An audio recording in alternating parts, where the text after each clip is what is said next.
Olá, eu sou Douglas Ferreira e esse é o Business Cast da semana. E a gente vai abrir espaço dentro do nosso podcast, que é voltado para o empreendedorismo, para um assunto bem relevante que vai acontecer no próximo dia 21, que é a escolha do defensor público que vai comandar a Defensoria Pública do Piauí pelo próximo até o ano de 2027. São 5 candidatos que estão à frente na disputa por esta posição dentro da Defensoria. Nós temos a atual defensora geral, que é a Carla Iascar, nós temos também Geicon Leal, nós temos a ex-delegada, que hoje é defensora, Ildete Evangelista, que já comandou, inclusive, a Defensoria Pública. Nós temos o defensor João Batista e o defensor Robert Rios Júnior.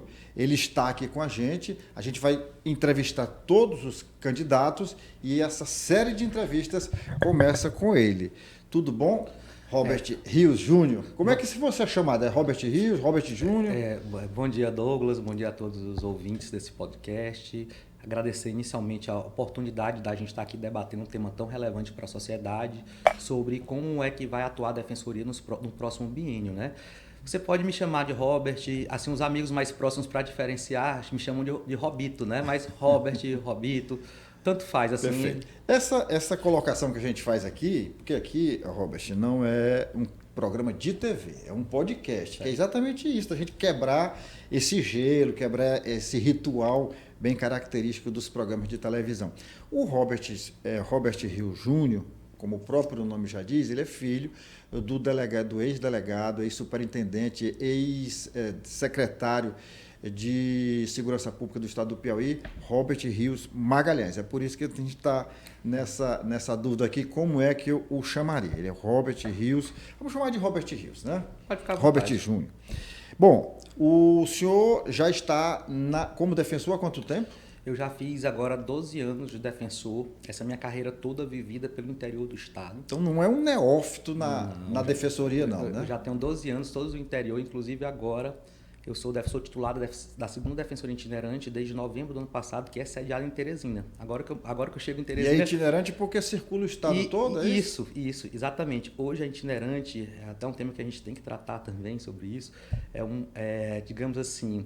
É uma unidade da Defensoria composta por 2 defensores titulares e 8 substitutos que atuam no estado inteiro. Antes ela era programada para responder por projetos defensoriais, em auxílio ao Tribunal de Justiça também, aqueles que a gente veio, aqueles ônibus, exames de DNA, aquelas ações rápidas, mas diante da situação precária da Defensoria Pública, a gente acaba por acumular todas as comarcas que não têm defensor. E, se eu não me engano, são mais de 30 hoje. Então, assim, é um tema que a gente tem que relevar porque, infelizmente, com essa quantidade de defensores que eu lhe digo, a gente não consegue trazer um serviço de qualidade. São quantos hoje? Repita para a gente. Na itinerante, somos 2 titulares e 8 substitutos. Substitutos, que eu quero dizer, é pessoas que trabalham em outro local e que prestam-nos auxílio. Ou seja, que eles não estão com a disponibilidade do tempo dele, ou nem a majoritariedade do tempo para itinerante. É como se, vamos supor que eles teriam que nos ceder uma semana por mês, cada um de auxílio. Então, a cada 8 defensores, você divide, cada um só tem uma semana por 4, é como se a gente tivesse mais 2. Então, é como se a gente tivesse, na verdade, a força de trabalho de 4 pessoas para mais de 30 comarcas, fora os projetos da Defensoria Pública. Doutor Robert, eu disse aqui que temos 5 candidatos, eu até citei o nome deles. Uhum. É comum ter tantos candidatos assim nessa disputa? Numa eleição de recondução nunca aconteceu. O que é uma eleição de recondução? Eleição de recondução é quando o atual gestor é candidato. Quando é candidato à reeleição. Quando é a reeleição. Desde que eu entrei, por exemplo, se eu não me engano, quando eu entrei, a primeira eleição foi uma recondução, que foi reconduzir a doutora Norma Brandão. Foi 2 candidatos. Foi ela e o doutor João Neto, se eu não me engano. Aí, na outra eleição, Ildete Evangelista, quando ela concorreu à recondução, ela foi sozinha. Candidata única, né? Foi aclamada, foi a maior votação, talvez, da história. Acho que ela teve mais de 90, éramos 100 e bem pouco, ela teve 90 e quase 100 votos. Na outra reeleição, o doutor Arisvaldo Viana também concorreu sozinho, mas já não foi aclamado. Ele teve só 60 e poucos votos, ou seja, mais de 40 defensores não votaram nele, preferiram ou anular ou nem ir votar. Certo? Mas é a primeira vez na recondução que existe esse tanto de candidatos. Eleições, quando não é recondução, costumam ter realmente uma quantidade relevante de candidatos, mas quando é recondução, então seria uma eleição atípica, né? Atípica. Bom, só reforçando aqui para quem está nos assistindo nesse momento, nos ouvindo, nos vendo, acompanhando essa entrevista, que eu peço inclusive que você faça a sua inscrição no nosso canal. É muito fácil, é só apertar aí para se inscrever e, lógico, compartilhe, mande para os amigos, mande para o grupo de WhatsApp do trabalho, do condomínio, do bairro, enfim, para todo mundo, porque o que faz a nossa audiência é esse movimento, é você ver, ouvir, entender e compartilhar, tá bom? Olha, como já foi dito no início, essa eleição é para a escolha de 3 nomes e os 3 mais votados serão submetidos ao governador Rafael Fonteles, que tem esse martelo para bater no final. Em via de regra, é escolhido o mais votado, mas nem sempre é assim, né? Não. Assim, na verdade, a lei dá essa prerrogativa a uma decisão do governador do estado. Ele pode escolher qualquer um dos três que estão na lista. Na história da Defensoria Pública, só uma vez, que foi nesta última eleição, não foi escolhido o primeiro colocado da lista. Eu vou além. Todas as outras eleições, quem não ficou em primeiro colocado, na mesma hora declarou apoio ao primeiro colocado. Tipo assim, na eleição da doutora Ildete Evangelista, o doutor Alessandro foi o concorrente dela. Na época, o doutor Alessandro na época representava a gestão. Quando a doutora Ildete ganha a eleição, é uma troca de gestão, né? Ele não era o gestor, mas ele era o candidato apoiado pela gestão. E, ato contínuo, o doutor Alessandro se comunica tanto ao governador do estado como aos pares que não têm interesse naquela cadeira, que reconhece a vitória da doutora Ildete. Inclusive, posteriormente, ele trabalha com ela nessa gestão. Mesma coisa na eleição do doutor Erisvaldo Marques, que quando o doutor Erisvaldo Marques é o mais votado, o doutor João Neto, eu até fui candidato nessa eleição, nem fui à lista, mas a gente já declarou que o doutor Erisvaldo deveria ser escolhido diante da votação e a representatividade da classe. Doutora Norma Brandão, sempre todos foram assim, exceto na última eleição, que na última eleição o mais votado foi o doutor João Batista, que é candidato nessa, porém a doutora Carliasca, que não foi a mais votada, ela não reconheceu a derrota nessa eleição e trabalhou pela sua nomeação junto ao governador do estado e por critérios do governador do estado que nós temos que respeitar enquanto instituição, podemos não concordar, ele optou pela escolha da pessoa que não era mais votada. Discricionariedade dele. Inclusive, decorre disso essa quantidade de candidatos. Decorre disso, porque a classe se vê na necessidade de ter vários candidatos de modo que tenha, de alguma forma, a chance de ter sua vontade representada dentro dessa lista. Perfeito. Agora vamos lá aos projetos, às propostas, né? Acredito que cada candidato desse tem as suas propostas, o senhor também tem as suas. O senhor poderia evidenciar para a gente aqui, declinar algumas propostas que o senhor tem como importantes para levar ao conhecimento do nosso público? Douglas, assim, para a gente pensar em proposta, primeiro a gente tem que pensar nos problemas que a gente enfrenta e como a gente pode sair deles. Hoje, o maior problema da Defensoria Pública do Estado do Piauí é o seu orçamento. A Defensoria Pública tem um orçamento hoje de pouco mais de 120 milhões de reais. Em comparação, o Ministério Público tem mais de 350 milhões e do Judiciário, que esse ano chega a 1 bilhão de reais. Então, a gente tem 1/3 do MP, 1/10 do Tribunal de Justiça e, pelo menos em relação ao Ministério Público, a gente tem praticamente a mesma capilaridade. A gente teria que ter a mesma capilaridade. Teria que ter, a mesma capilaridade, e é óbvio que a gente não consegue. Não é nem só uma questão remuneratória, que também há diferenças, mas também a maior diferença na questão estrutural. E esse orçamento, esse ano, e eu digo até em relação aos últimos 2 anos dessa atual gestão, foi o pior trabalho em gestão orçamentária. A gestão não procurou a Associação dos Defensores para inclusive um dos candidatos, o doutor Jeico, é o presidente, talvez ele consiga ali expressar mais isso, né, do que eu, que não estou ali dentro, mas eu fui presidente da associação por 5 meses durante essa gestão, e eu posso lhe assegurar, nós nunca fomos procurados pela gestão, embora a gente sempre se oferecesse para trabalhar na questão da pauta orçamentária. E com isso a gente tem um péssimo resultado nesses 2 anos, principalmente nesse último. Nesse último ano, a gente sempre lutou, desde o início, quando a gente conseguiu essa autonomia, ainda na gestão da doutora Ildete Evangelista, para que a gente tivesse uma quebra do que a gente chama de aumento linear. O que é esse aumento linear que o governador Wellington Dias fazia? Todo ano, na hora de aumentar os orçamentos, decidir quanto dinheiro ia para cada dessas instituições, ele dava o mesmo aumento. Só que, assim, trazendo para o jargão aqui para o povo, né? Um trabalhador que ganha salário mínimo e recebe um aumento de 5% é diferente de um milionário que ganha um prolabore de 10 milhões. O aumento de quem ganha 10 milhões vai ser um aumento enorme, de quem ganha um salário muito pequeno. Então, isso ia acontecer. Então, a gente sempre trabalhávamos por um aumento real. A última vez que a gente teve um aumento real mesmo de orçamento, ainda foi na gestão do então governador José Filho. Quando ele está saindo, a gente consegue ver a emenda do deputado Robert Rios, uma emenda de 10 milhões de reais, naquela época o orçamento era 50 milhões, e a gente conseguiu essa emenda de 10 milhões de reais, que aí foi significativo, porque era 20%, e nos ajudou essa emenda naquela organização inicial por meio da doutora Ildete e do doutor Ivanovic, que era o seu diretor administrativo que cuidou. Mas de lá para cá a gente não tem tido mais sucesso nessa pauta orçamentária. Então, o trato dessa pauta orçamentária foi muito ruim nesses 2 anos. E a gente conseguiu um orçamento decorrente disso muito ruim. E por que eu entendo que foi ruim? Porque na medida que o governador não escolheu o candidato mais votado, houve sim uma escolha política pela candidata que não foi menos votado, a gente quebra uma certa independência da Defensoria Pública. Certo? A gente passa a dever um certo favor. Uma soberania, quebrou a soberania da instituição.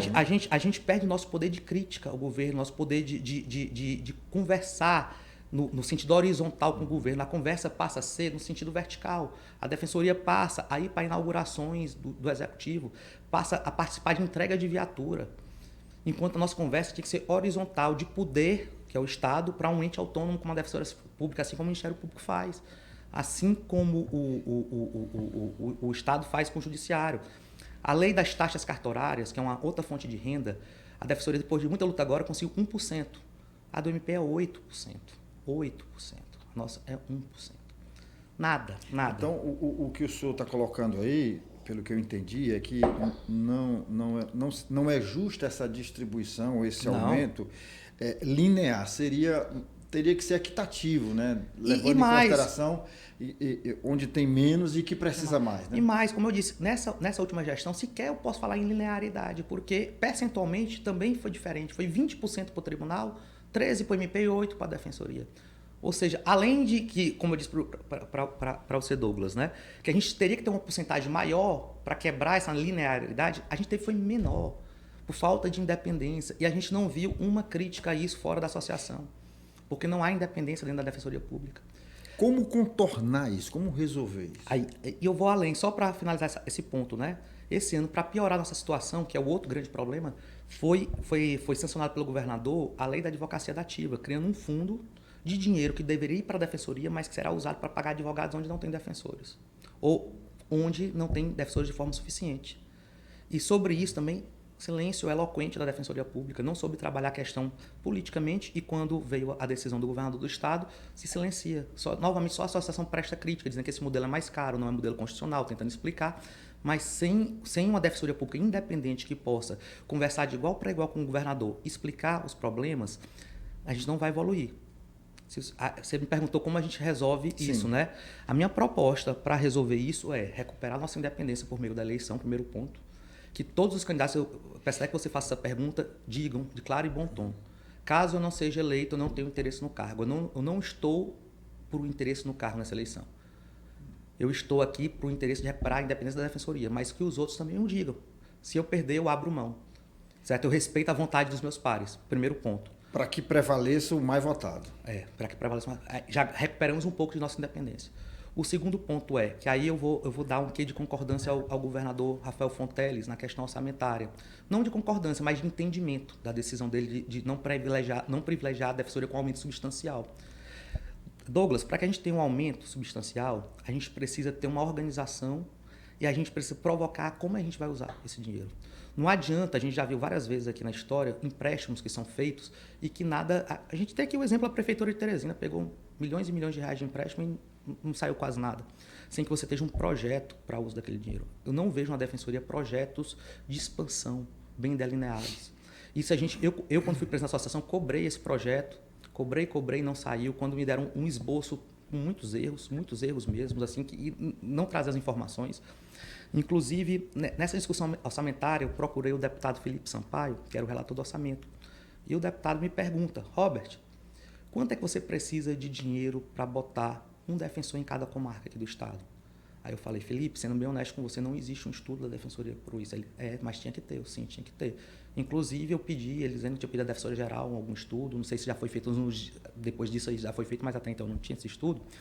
E eu disse, Felipe, pensando aqui em modos práticos e rápidos, né? Porcamente, a palavra é porcamente 20 milhões. Por que porcamente? Porque com 20 milhões eu não consigo botar um defensor em cada comarca, ou então pelo menos a quantidade de defensores que cada comarca precisa. Eu consigo dar jeitinhos, melhorar. Assim, eu consigo que todas as comarcas sejam atendidas.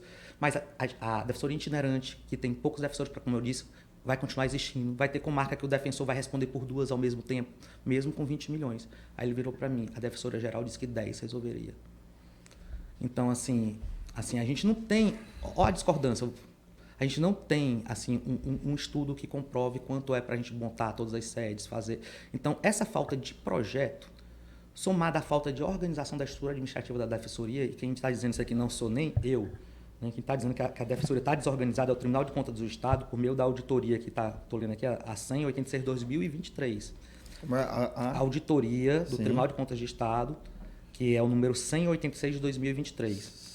Essa auditoria fez um estudo bastante relevante e apontou uma total desregulamentação da Defensoria Pública na sua parte de licitação e contratos. O que ele quer dizer isso, o Tribunal de Contas? Não está falando em probidade, em honestidade ou desonestidade, está dizendo que está desorganizado. Eu vou citar exemplos. O pregoeiro não é concursado, a lei exige que seja a nova lei de licitações. Então, e são várias, a troca de pregoeiros, a falta de capacitação técnica dessas equipes, né? Que embora a defensoria tenha se defendido dizendo que fez essas capacitações, o próprio TCE disse que foram totalmente insuficientes quando analisou essa auditoria. Ele apontou uma dezena de irregularidades, assim, algumas mais graves, outras menos graves, mas o coração administrativo da Defensoria Pública, que, óbvio que a gente tem a dificuldade. A Defensoria é a instituição mais jovem. A autonomia, como eu disse, foi na época da doutora Ildete, em 2016, por ali. Só temos 8 anos como autônomos, mas, assim, eu não vi progresso nenhum nesses últimos 2 anos. Minto, eu vi um retrocesso. Vou dar um exemplo. A Defensoria Pública Geral mandou à Assembleia Legislativa do Estado do Piauí uma lei que, dentre outros artigos, tinha um pequeno artigo que diz o seguinte: revoga o artigo 99 da lei complementar que regulamenta a Defensoria. E ninguém se apercebeu. O que dizia esse? Era o que dava destinação dos recursos do fundo da Defensoria. O que é o fundo da Defensoria, Douglas? Diferente dos advogados e dos advogados públicos que ganham os honorários quando vencem as ações, os defensores não têm direito a esse valor. Esse valor vai para um fundo. Ele não vai para o bolso do defensor. Mas esse fundo é majoritariamente voltado para a melhoria do defensor, para capacitação, para mestrados, doutorados, cursos. E era isso que dizia essa lei. E quando ela cancela essa lei, ela passa a pegar o dinheiro para fazer reformas em defensorias do interior que deveriam ser feitas com o dinheiro do orçamento que ela não conseguiu. Por que isso é importante para a gestão fazer essas reformas? Porque dá mais visibilidade e dá voto. Certo? Eu gastar 100 mil no mestrado de um defensor, talvez me dê um voto. Eu fazer as reformas no interior, mostra assim, olha, eu estou trabalhando, eu estou fazendo reformas. Mas o que houve de pesado nisso? Foi uma desregulamentação. O TCE disse que a Defensoria gastou só 7%, Douglas, com capacitação, segundo a auditoria do TCE. Em vez de a gente investir mais em capacitação, a gente vai e desregulamenta para não capacitar os defensores. Para uma decisão de cunho administrativo, não vou questionar, assim, a decisão dela, mas que ela usou para essas reformas. São importantes? São, mas o certo era ter conseguido esse dinheiro na fonte 500, que era a fonte do orçamento, para fazer. E não conseguiu. Como não conseguiu, deu esse jeitinho que prejudica a nossa capacitação, mas ela desregulamentou. Ou seja, a gente está diante de uma instituição que não tem regulamentos, que não tem controle. Por que não tem controle? Não tem um local dizendo de quem é o responsável por isso, por aquilo, na licitação, quem é que é. Então, inclusive, atualmente, como eu fiz essas críticas públicas, me acusaram de estar me voltando contra os servidores do controle interno da instituição, a quem eu tenho maior respeito. E eu fui contundente em responder que cabe ao líder assumir suas responsabilidades. Não é o servidor quem decide o que compra, o que não compra, né? Aí, diante disso, a gente vê assim, eu posso citar 2 compras muito mal feitas. A gente adquiriu, assim, ainda na gestão do Dr. Isvaldo, umas Nissans Frontier por R$296 mil cada uma, quando na FIP da época era R$209 mil, a diferença dá quase 90 mil. Você pode até argumentar, a gente sabe que licitações públicas, pela dificuldade, pela burocracia administrativa, o preço nunca é igual ao preço de mercado, mas 90... A diferença é grande, né? E 2, o gestor tem um poder de dizer, pois tá bom, pois eu não compro, eu vou tentar outra solução, né? Vou tentar um aluguel, uma outra solução. Agora, o terreno do lado da Defensoria, que é um terreno nu, foi jogado num cascalho, alguma coisa, porque antes era uma lama, né? Assim, está servindo de estacionamento sem nenhuma cobertura, está alugado por R$30 mil. É quase, durante uns 5 anos, um contrato de quase R$2 milhões. É quase o preço de se montar uma defensoria. Então, trata-se de decisões que passam por uma equipe da Defensoria Pública. Contudo, essa equipe está sem regulamentação, sem treinamento, e falta modernização na Defensoria Pública. Desde a saída do Dr. Ivanovic também, vinha aquele processo de melhora, mas esse processo parou. Óbvio que na época do Dr. Ivan também tinha erros. Tinha erros porque o Dr. Ivanovic é humano, hoje ele está cedido com... É um membro importante do staff da Secretaria de Governo do Estado, foi levado para lá. Mas, assim, estava naquela parte de aprimoramento, de melhora, que parou nesses últimos 2 anos. Esses últimos 2 anos, a gente vive um processo de desregulamentação total da Defensoria Pública. Então, qual é a minha proposta? É passar a regulamentar, é o treinamento massivo da equipe, é conversar diretamente e francamente com o TCE, com o governo do Estado. Governador, você me levou meu melhor membro nesse quesito administrativo. Beleza, eu entendo a sua Desfalcou, né? Desfalcou, eu entendo a sua necessidade, eu entendo a importância dele para o seu governo, mas me dê 2 analistas da sua Secretaria de Administração, pelo menos por algum tempo, para que eles fiquem aqui com a minha equipe treinando. TCE, presidente Kennedy, me empreste aqui um analista do TCE por 1 ano para que ele treine minha equipe, para que a gente possa conversar, que a gente possa desenvolver trabalhos de regulamentação. Quando eu digo de regulamentação, é que eu possa aprovar leis e que eu possa aprovar resoluções no âmbito da Defensoria Pública, regulamentando toda a questão licitatória. Toda a questão licitatória. Para além disso, transparência total de todos os atos. A Defensoria Pública, ela não tinha transparência de nada. Ela foi a pior no critério de transparência. O TCE abriu um processo contra a Defensoria Pública. Inicialmente notificou o gestor da época, ele apresentou umas melhorias e o TCE julgou, mesmo com essas melhorias, procedente a representação contra a Defensoria Pública. Assim, dos termos chulos, mas que é diferente, ele condenou a Defensoria Pública por ausência de transparência. Porque na representação o termo não é condenar, é julgar parcialmente procedente, né? Mas seria uma condenação parcial e determinou que a Defensoria tinha que fazer sob pena de algumas sanções e os prazos. E isso realmente foi cumprido. Aí, a partir do ano seguinte, como tudo foi cumprido, a Defensoria ganhou aquele selo diamante de transparência e hoje comemora-se como se fosse um grande feito. Nós temos um selo de transparência. Gente, vocês foram condenados. Na verdade, vocês cumpriram a decisão do Tribunal de Contas do Estado, nada mais do que sua obrigação.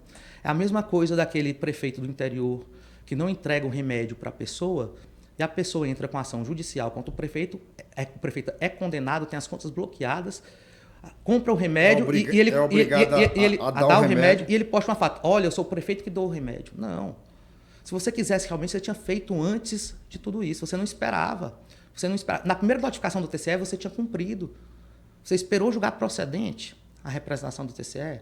Essa auditoria do TCE de agora, 2023, várias ilegalidades aqui, já pontuei algumas. Vamos esperar o quê? Vir uma representação e ser julgada procedente para corrigir e depois querer ser aclamados por cumprir decisões do Tribunal de Contas do Estado?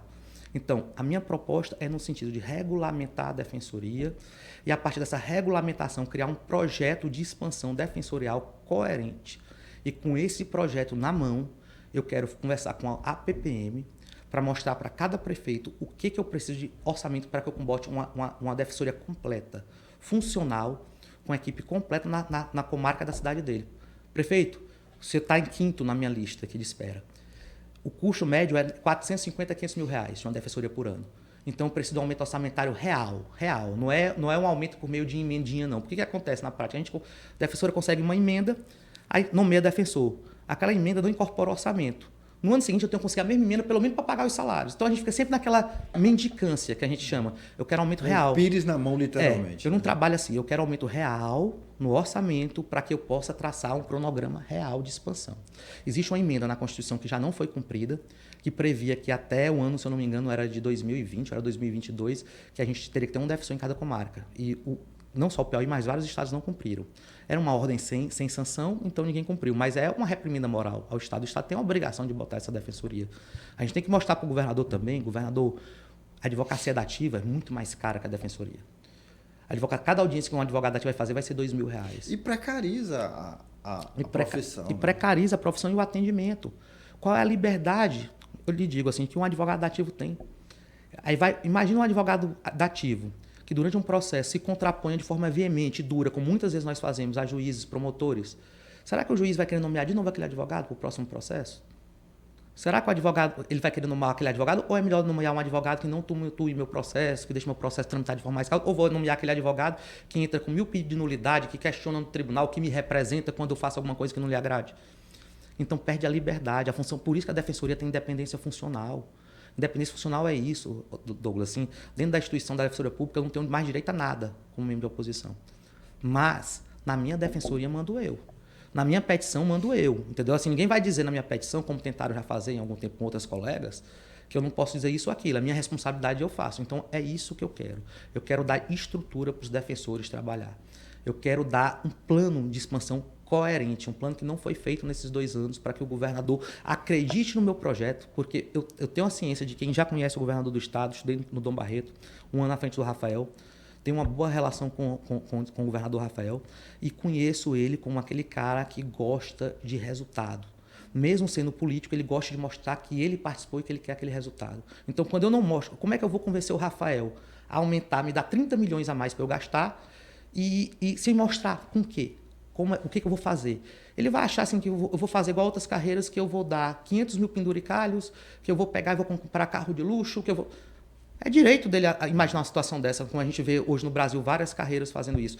Não que eu seja contra, eu sou totalmente favorável à paridade da magistratura. Eu não tolero assim, algumas coisas exageradas. Mas, excessos, né? Excesso, mas eu sou totalmente contra a paridade, extravagância, a paridade salarial de estrutura entre as carreiras. E é uma luta também que eu faço. Mas eu tenho que mostrar para o governador Rafael um plano sério e coerente. Tenho que mostrar para o governador Rafael que eu não estou fazendo política com cargo. Que eu não estou fazendo política, que não tem auxiliar direto meu candidato a vereador, rodando aí, afastado, recebendo salário e rodando aí pedindo voto. Que eu estou fazendo uma coisa realmente séria para a categoria, que eu vou transformar a defensoria numa defensoria do futuro, uma defensoria respeitada, com uma organização administrativa, com um orçamento todo usado, assim, sem falha orçamentária. E que, a partir desse momento, o governador encarando a gente de igual para igual, não mais com aquela sensação de que nós somos uma instituição desorganizada, e nos dando somente essas emendas, assim, quando a gente vai, assim, chega em outubro com a corda no pescoço, ele, ok, para vocês não morrerem de fome, assim, que a gente já mostra, mas que mostra num projeto, eu tenho certeza que o governador vai nos escutar, a PPM, os prefeitos vão nos escutar e vão começar a participar dessa luta, os movimentos sociais, certo? Os movimentos sociais que eu falo são os movimentos sociais de verdade, orgânicos. Não são esses movimentos sociais que são envolvidos só com política, que querem eleger vereador, mas eu quero trazer esses movimentos sociais que realmente fazem um trabalho de campo, que estão lá. Bom, candidato, como é que está sendo a campanha? Quantos eleitores existem? Na defensoria. Quem são os eleitores? Nós somos hoje no estado, se eu não me engano, 121 defensores. São os defensores públicos. Só os próprios defensores? Só os servidores não participam Servidores não participam porque é outro problema que temos. Nós não temos servidores, Douglas. A Defensoria Pública só tem no seu corpo terceirizados, nós temos comissionados e cedidos. Nunca houve um concurso da Defensoria Pública e esse é outro objeto da auditoria do Tribunal de Contas do Estado. E, inclusive, essa lei já foi mandada em gestões anteriores, mesmo assim o concurso não foi feito. Não foi feito, eu não sei dizer por quê. Esse concurso não foi feito, a gente não tem nenhum servidor concursado na Defensoria Pública do Estado do Piauí. Isso é muito sério, muito grave, né? Isso é muito grave e passa também pela questão orçamentária. Mas a gente tem que começar, nem que seja iniciar chamando os servidores da área meio, fazendo concurso para a área meio, que não é a área de auxílio direto ao defensor, mas é aquela área que eu digo que é a mais importante nesse momento para mim, que, por exemplo, é a área de licitações e administração. Se eu não tenho dinheiro para trocar o comissionado, e diga-se, o comissionado hoje da defensoria, ele ganha disparadamente menos do que os servidores, os analistas e os comissionados do Ministério Público Tribunal, é menos da metade. Enquanto a gente paga 3 mil e poucos reais a um colaborador da defensoria, que a gente chama por esse termo, que normalmente são advogados, o Ministério Público paga mais de 5, o tribunal uns 8 mil reais. Então a gente tem toda essa dificuldade, mas a gente tem que começar, pelo menos na área meio, na área sensível, para resolver os problemas junto ao Tribunal de Contas do Estado. Inclusive para mostrar para o governador, como eu disse ainda, organização, que nós estamos nos organizando para que a gente consiga... Governador, está aqui o concurso, a gente fez, então agora eu preciso de dinheiro para nomear. Está aqui, o meu projeto. Você precisa de quanto? Olha, governador, eu quero 5 milhões para nomear tantos concursados para fazer esse trabalho. Então, está faltando tudo isso. Falta muito projeto. Inclusive, a Defensoria tem um projeto que a gente chama Projeto Estratégico, o Projeto Estratégico, Planejamento Estratégico, de 2021 a 2025, que a gente tinha esse planejamento, certo? E o TCE já disse que a gente não está cumprindo o planejamento, que basicamente a gente abandonou o planejamento. Mas o senhor não disse o número de eleitores. São 121 defensores. 121 defensores públicos atualmente, né? São todos aptos a votar. Nem todos aptos a votar. Assim, a gente tem que dar uma conferência, por exemplo, tem uma defensora que ela foi atingida pela compulsória agora, em dezembro, contudo, não foi feita a aposentadoria dela, foi dado férias, eu não entendi essa questão administrativa, que eu pessoalmente entendo que não pode, eu não sei se alguma burocracia, alguma pendência está faltando, mas, em tese, ela não pode votar, foi aposentada. Então a gente tem que ver exatamente a situação dela. Tem que ser da ativa. Tem que ser ativo, tem que ser da ativa. Não pode estar aposentado, não pode estar licenciado. Licenciado tem um questionamento. Por exemplo, a situação do Dr. Ivanovic, que ele está cedido para o Estado, a gente tem que analisar com calma a legislação da Defensoria Pública, mas eu na primeira análise, não vejo um óbice previsto na nossa legislação. Tem para quem está assim, afastado por ordem judicial, alguma coisa do tipo. Então, a priori, eu não sei lhe dizer exatamente quantos, até porque a gente tem uma defensora agora que saiu, a doutora Amanda, foi para a Defensoria do Ceará. Não sei se cumpriu os trâmites, né? Então, mas o universo é isso, próximo de 120 no final das contas. Doutor, a gente está chegando ao final. O senhor ainda vai ter aí 30 segundos, no máximo 1 minuto, olhando para essa câmera e conversando com seus pares. Por que eles devem votar no candidato Robert Rio Júnior? Eu vou pedir diferente, Douglas. Eu vou pedir para que os eleitores, os defensores públicos, conversem. Os defensores que chegaram agora, os mais novos, conversem com os defensores mais antigos. Acessem os contratos da defensoria. Conversem com os colegas antes de votar, antes de empenhar a palavra em voto em A ou B, para ver o que acontece e o que está acontecendo dentro dessa instituição. Para que eles votem com a consciência, não votem somente por amizade ou por achismo, e votem assim, para quem planeja uma defensoria organizada, uma defensoria do futuro e independente. Eu peço isso, votem com a consciência, amigos. Vão ser mais 2 anos. E só quem vai arcar com o custo dessa decisão não somos só nós. Somos nós e a própria sociedade que a gente jurou defender. É o que eu peço. Abraço a todos, eu agradeço aqui ao Douglas pela oportunidade e pedir ao Douglas assim que quando conversar com os demais candidatos também questionem ele sobre o futuro da instituição, sobre abrir mão em favor do mais votado, que é isso que a gente planeja. Agradeço. Está anotado aqui, viu? Todos os candidatos, que são 5, eu já falei, doutora Carla Iasca, doutor Sheiko Leal, doutora Ildete Evangelista, doutor João Batista e doutor Robert acabou de ser entrevistado. Eu não gosto muito dessa expressão aqui, mas de conversar nesse podcast que é o Business Cast, tá? Então, todos eles foram convidados. Não estou dizendo que todos vão participar, porque não depende da gente, depende da agenda deles.